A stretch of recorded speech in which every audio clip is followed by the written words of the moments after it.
Sebelum lanjut, jangan lupa subscribe dulu channelnya, dan nyalakan lonceng notifikasi, agar tidak ketinggalan update video islami terbaru, dari channel Termometer Islam. Terima kasih sudah berkunjung, semoga sehat selalu. Kata Allah, sudah sekian lama engkau beribadah kepadaku Ibrahim, masihkah engkau ragu? Sekarang beginilah Ibrahim, carilah 4 model burung, 4 macam burung, cincang burung-burung itu, letakkan di atas gunung dengan cara terpisah.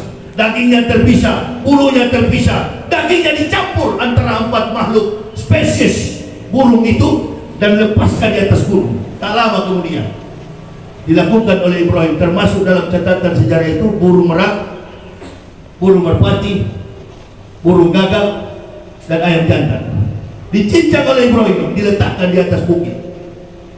Lalu kata Allah, panggil mereka Ibrahim. Dalam sekejap burung-burung itu datang dengan kekuasaan Allah dalam keadaan utuh. Sekelas Ibrahim masih ragu.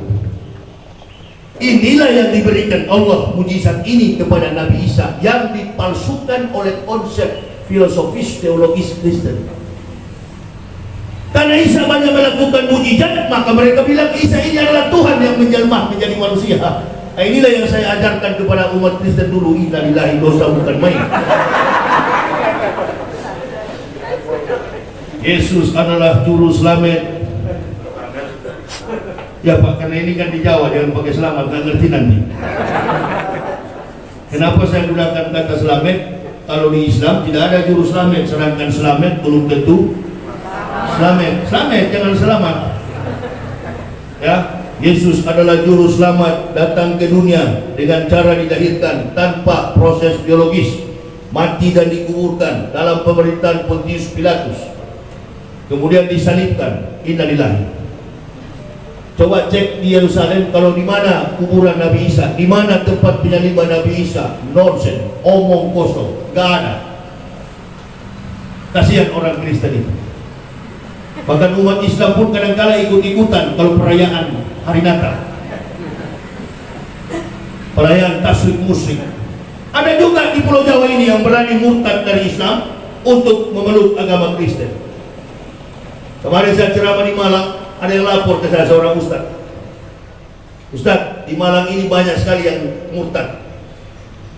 Apa yang menyebabkan orang Islam murtad? Dia bilang tadinya dia dikasih sawah, dia dikasih mobil, dia dikasih motor. Oh begitu. Saya kalau mau cari yang itu, saya nggak usah masuk Islam. Pendeta-pendeta itu digaji dengan gaji yang besar, insentif dari Stuttgart. Kalau Protestan, Jerman. Pastor dijamin oleh Roma Vatikan. Gereja Pantekosta dijamin di Peter Pinkestreek, Nederland, Belanda. Apa yang susah di pendeta itu? Kalau cuma finansial. Makanya lihatlah banyak orang-orang yang murtad dari Islam, besok sudah kaya. Coba saja Bapak Ibu, kalau mau kaya, murtad dulu hari ini, besok kembali lagi. Itu bukan hidayah.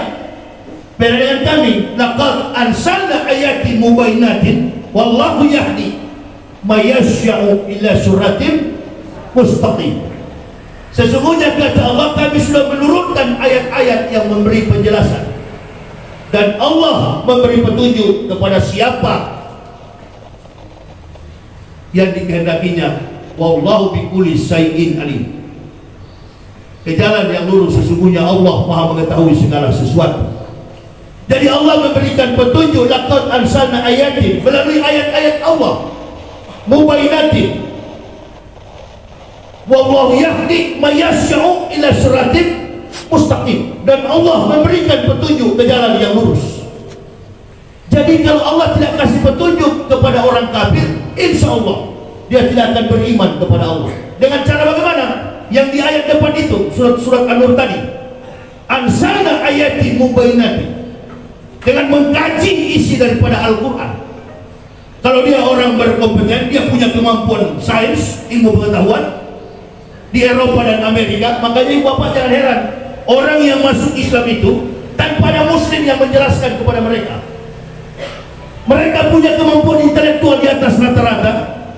Keilmuan mereka hubungkan dengan ayat-ayat suci Al-Quran. Makanya kalau orang kafir masuk Islam di benua Amerika dan Eropa, alasan mereka selalu adalah karena apa yang mereka tekuni, apa yang mereka pelajari terkait dengan sains dan teknologi yang berhubungan dengan ayat-ayat suci Al-Quran. Saya kasih contoh. Seorang ahli kandungan, Profesor Dr. Maurice Bucaille.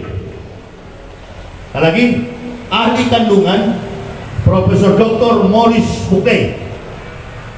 Dia tidak menemukan satu ayat, dia tidak menemukan satu surah, dia hanya menemukan satu kata di dalam ayat, dalam surah. Kata apa itu? Kata nutfah, terkait dengan asal usul penciptaan umat manusia. Laqad khalaqnal insanan min sulalatin min tin summa ja'alnahu nutfatan fi qararin makin.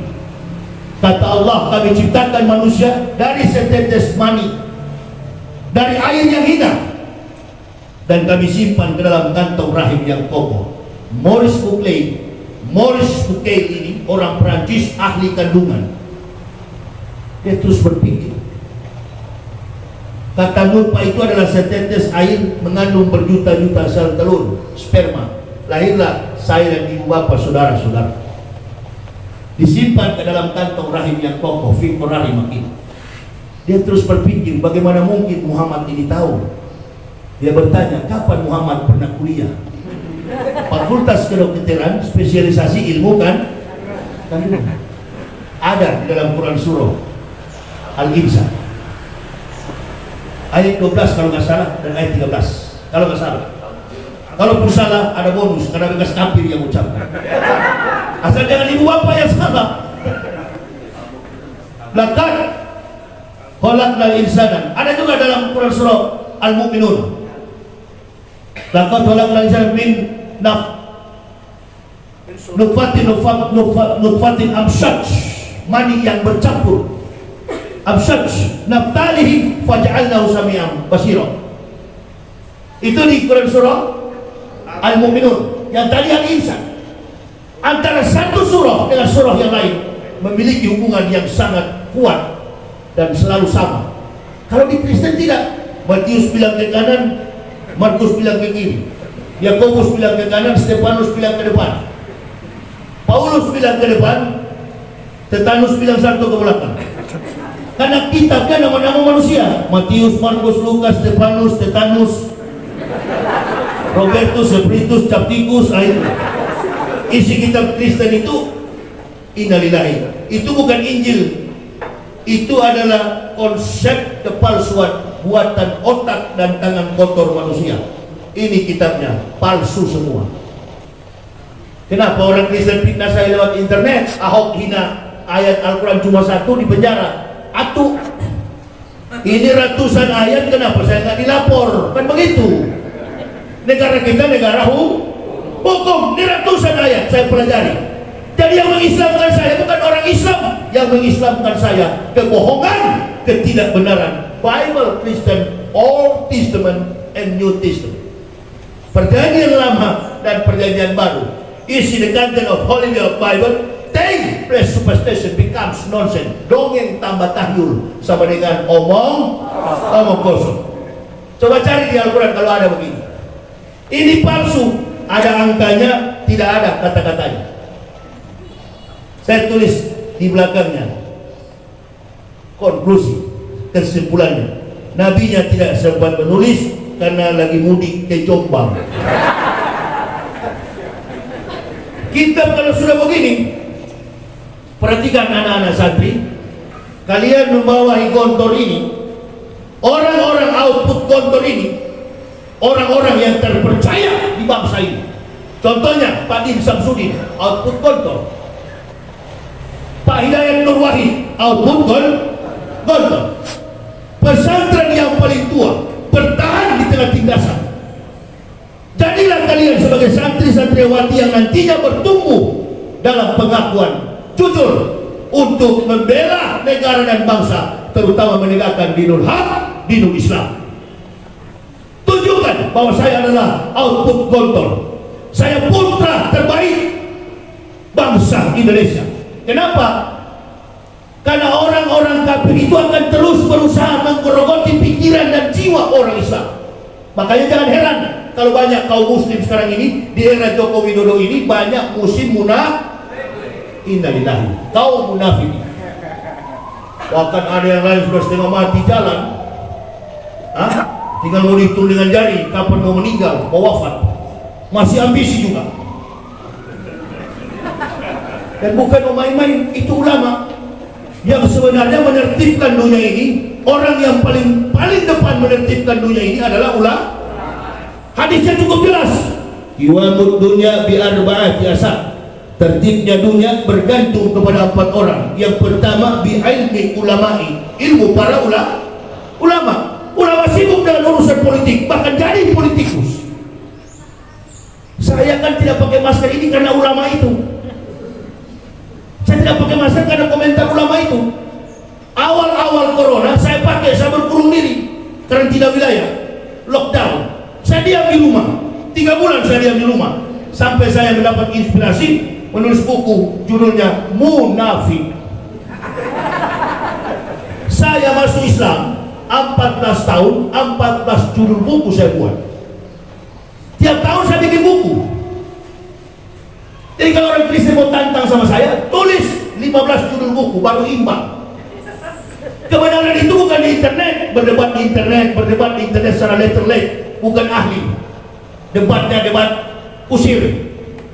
Debatnya harus ilmiah. Saya tantang orang Kristen debat di Istora Senayan Jakarta. Dari tiap provinsi 5-10 pendeta. Kita debat. Dan saya tidak butuh umat Islam damping. Biar saya sendiri. 1 lembar kertas pun tidak akan saya bawa menghadapi mereka. Kenapa? Karena otak mereka adalah rangkaian motorik yang pernah saya rangkai. Jangankan yang jemaat Kristen, pendetamu saja saya wisuda. Jadi yang masuk Islam ini bukan kaleng-kaleng. Yang masuk Islam ini adalah mbahnya kafir. Dedengkotnya kafir. Kok bilang kafir, Ustaz? Ya memang kafir menurut Allah, bukan menurut saya. Saya hanya menyampaikan.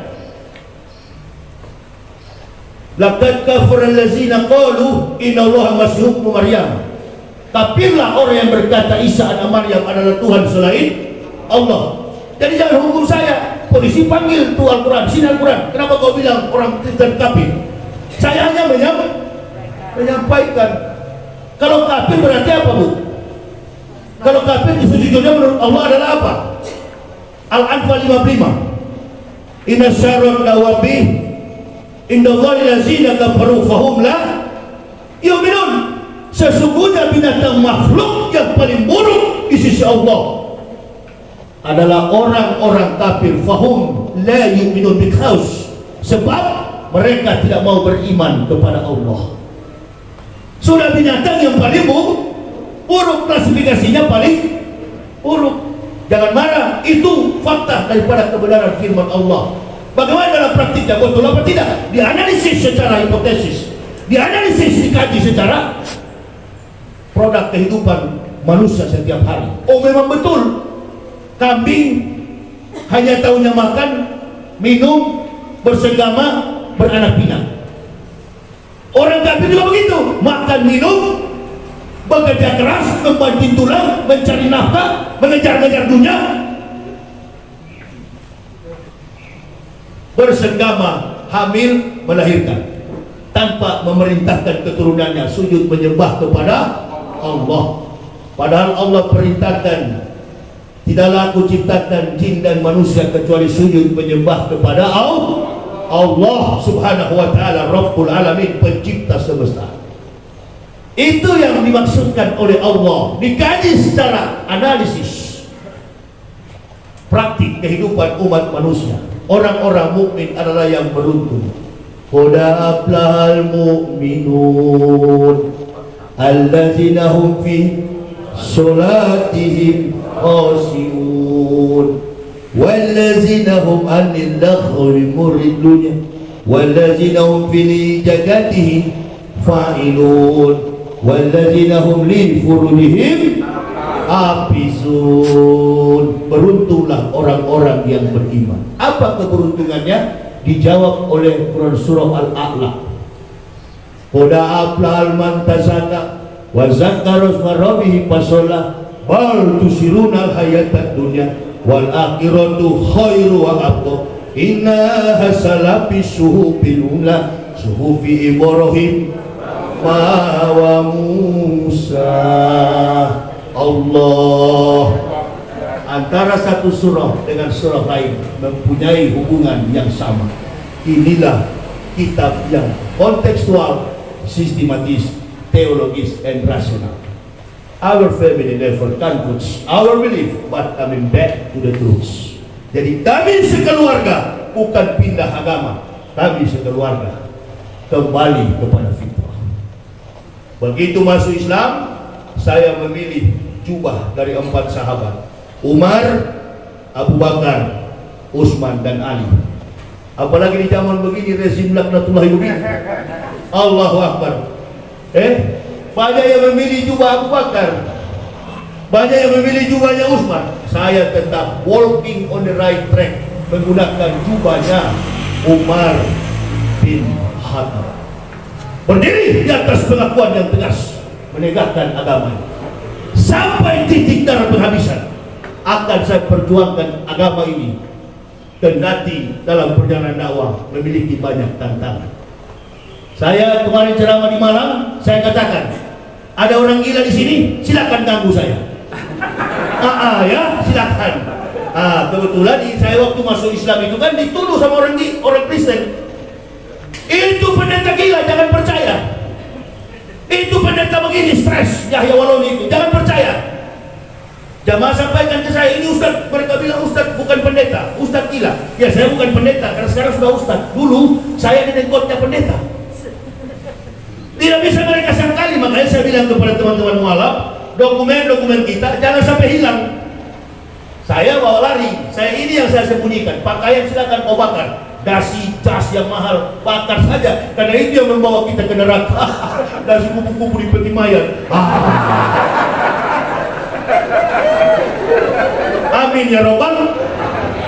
Orang Islam dikuburkan, Masya Allah. Ibu bapak saudara-saudaraku rahimakumullah, Pak Kiai dan seluruh santri-santriawan, saya mengikuti seorang pejabat dikuburkan. Tidak main-main kuburannya. San Diego Hills, Karawang. Bu, beda dengan di Nganjuk.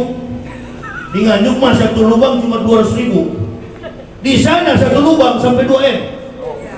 Bahkan ada yang 100 miliar. Bagi yang kapir-kapir. Ini Muslim yang meninggal, mantan duta besar di beberapa negara, lama di Jerman. Karena saya ini orang yang dulunya dari Kristen, saya perhatikan di liang kubur. Waktu oma saya meninggal, keluarga saya meninggal, banyak orang Kristen meninggal, bahkan ada pendeta-pendeta yang meninggal. Saya sering menguburkan dulu. Saya berdiri di atas, di depan liang kubur. Jesus resurrection in the life. Yesus adalah kebangkitan dan hidup. Tanah kembali kepada tanah. Saya lempar tanah begini, debu kembali kepada debu. Orang Papua bisik dan samping, Bapak dia punya roh kembali kemana? Apa dia tahu situ? Orang Papua bisik dan samping, dia mabuk. Bapak rohnya kembali kemana? Tanah kembali kepada tanah, debu kembali kepada debu. Ada orang Papua yang mabuk di samping, Bapak rohnya pulang kemana? Dia tahu situ. Karena saya tidak tahu rohnya kemana. Sebagai pendeta, bayangkan itu. Kalau di Islam simpel, di Islam sederhana, inna lillahi wa inna ilaihi raji'un. Semua yang datang dari Allah. Tanah kembali kepada tanah, debu kembali kepada debu. Ruh yang diberikan Allah pulang kepada Allah. Inna lillahi wa inna ilaihi raji'un. Segala yang datang dari Allah akan kembali kepada Allah. Inilah ajaran yang rasional, teologis, and kontekstual. Tinggalkan agama itu. Oma saya pakai semua barang emas orang Kristen itu, Bu, kalau meninggal semua yang dipakai di hidungnya, emas, gelang, berlian, ditaruh di peti mayat. Nanti sudah Islam, saya pikir-pikir, ini pejabat meninggal dunia, orang kaya, saya lihat, cuma kayak kapan petinya tidak ikut. Kalau ada bawa peti berarti ada bawa nasi uduk. Kalau bawa peti berarti masih bawa, ada bawa bekal. Semua orang Kristen itu kalau mati Ditanya apa yang dia sukai di dunia. Oh, suka boneka. Bonekanya ditaruh di situ. Apa kesukaannya? Oh, sukanya berlian. Ditaruh berlian di situ. Apa kesukaannya? Oh, sukanya emas. Ditaruh emas di situ. Di samping kepalanya. Baru saya sadar sekarang. Oh iya ya. Kata kiai saya orang Tewiren, Kiai Haji Komarudin Sofa.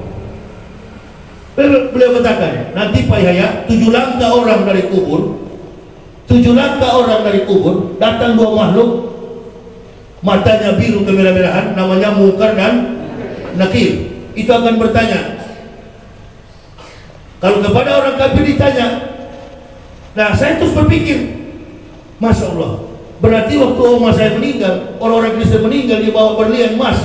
Baru saya tahu, dia mau sogok kepada malaikat Munkar. Orang Islam nggak pakai sogok, men.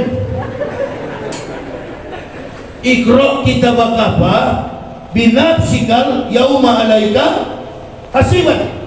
Bacalah kitabmu, cukup dirimu sendiri yang menjadi penghisap atas perbuatan. Nah kalau di Kristen tidak, sudah dijamin katanya. Yesus juru selamat. Nah kalau sudah dijamin, kenapa ke gereja lagi? Katanya sudah dijamin, masih juga ke gereja. Dari atas mimbar sampai ke bawah hari Minggu begini, nggak mandi junub. Surga dari mana, Bu? Nggak mandi junub, nggak sunat. Pingsan malaikat di sana nanti. Saya yang paling saya takuti masuk Islam itu cuma itulah pertama kali, sunat.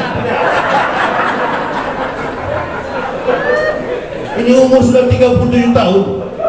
Sekarang umur saya sudah 49. Ini umur 37 tahun 2006. Mau disunat. Malamnya saya berpikir, saya bangunin istri saya, aduh habis besok ini. Kenapa? Karena istri saya, Bu, tadinya menolak masuk Islam. Biasalah orang Manado kan, rok pendek, baju singlet. Kalau di gereja itu kan beda dengan ke masjid. Ke masjid sebelum masuk, wanita punya toilet sendiri, berwuduk sendiri, bersuci sendiri, laki-laki sendiri, akhwat ikhwat. Akhwat ikhwat. Ada tempatnya masing-masing. Kalau di Kristen enggak. Rok pendek datang, baju 1 tali, pendekanya hari Minggu begini, cuci mata. Kalau di Islam nggak boleh, makanya saya datang pakai kacamata begini. Pendetanya swimming, Kristus sangat mengasihi, cuci mata, bagaimana tidak? Yang datang putih badannya, oh roknya pendek, dampingan sama laki-laki, tidak ada saf. Kalau di masjid ada saf perempuan di belakang, ada juga ikhwan di depan laki-laki karena imamnya selalu laki. Nah pada waktu saya Pak, begitu selesai disunat, sudah disunat, Masya Allah, saya ajak istri saya, ayo Mak, kita sholat subuh. Istri saya katakan, kita baru 3 hari masuk Islam, ente belum tahu apa-apa. Sudahlah, ayo kita sholat subuh. Karena saya tidak bisa berdiri, sakit ini, baru disunat. Ngesot saya ke lantai. Saya minum dulu ya. Ini kopi nanti lewat.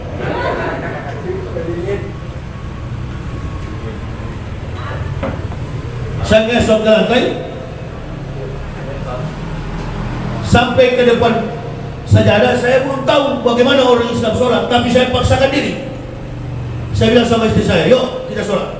Dia tanya, berapa kali Pak? Bukan berapa rakaat, belum tahu istilah Islam. Dua-dua bekas kafir. Saya bilang begini, karena saya sakit, ente sunatnya tidak terlalu sakit, antum yang jadi imam.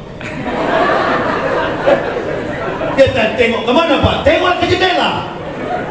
Jadi pikir saya kiblat itu adalah jendela. Lihat ke jendela, tengok ke jendela. Berapa kali Pak? Mainkan 20 kali. Pak Komar, lu berupanya intip. Ibu sudah ngos-ngosan itu, surat apa Pak ya? Oh ya, surat subuh Pak. Surat subuh sampai 20 kali begitu. Ibu bapak tertawa terbahak-bahak.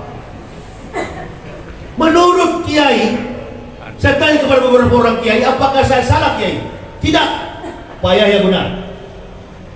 Pak Yahya benar. Karena Bapak belum tahu innamal a'malu niat.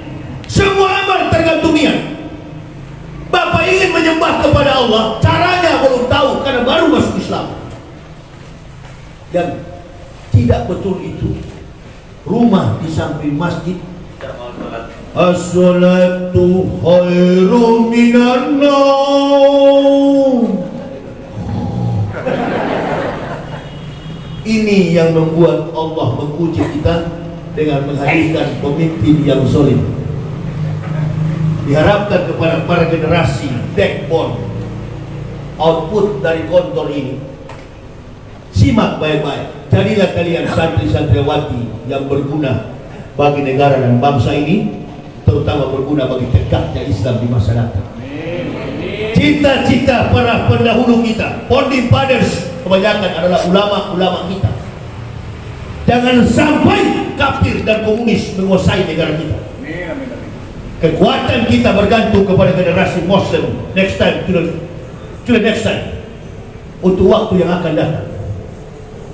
Kalau negara kita ini sudah runtuh, apa? Islam pasti akan dihilangkan dari muka bumi. Itulah tujuan komunis. Itulah tujuan kafir. Mereka bersekutu membuat orang Islam menjadi munafik. Bahkan yang pakai peci di kepala putih masuk ke dalam gereja hari Minggu, nyanyi lagu gereja. Memang betul-betul ini memang ahli munafik sudah ini.